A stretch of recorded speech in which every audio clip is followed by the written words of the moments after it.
मोदी जी और मेलोनी की मीम देखकर हंस लिए। अब असली दिमाग हिलाने वाली सच्चाई जानते हैं कि मोदी जी आखिर इटली गए क्यों थे। ऑब्वियसली वो सिर्फ मेलोनी को मेलोडी देने तो इटली नहीं गए थे, है ना। तो हमें ये समझना ज़रूरी है कि इंडिया और यूरोप का सारा ट्रेड सुएज कैनाल से होकर जाता है।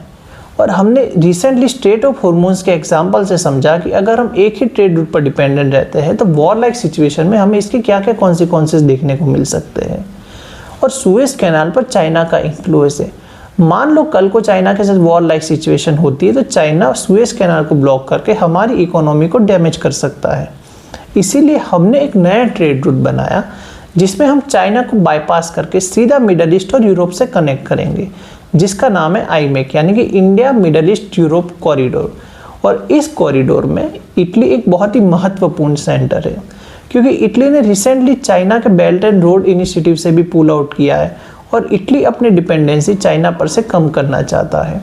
और अगर ये ट्रेड रूट हम सक्सेसफुली बना लेते हैं तो हमारा यूरोप तक पहुंचने का टाइम 40% तक कम हो सकता है और ये ट्रेड रूट एक बहुत बड़ा ट्रेड हब बन सकता है, यानी कि मोर बिजनेस, मोर पावर, मोर ग्लोबल इन्फ्लुएंस। तो ध्यान रखिए कि जब भी दो वर्ल्ड लीडर मिलते हैं तो वो एक स्पेसिफिक रीज़न के लिए मिलते हैं, ना ही कि मीम बनाने के लिए।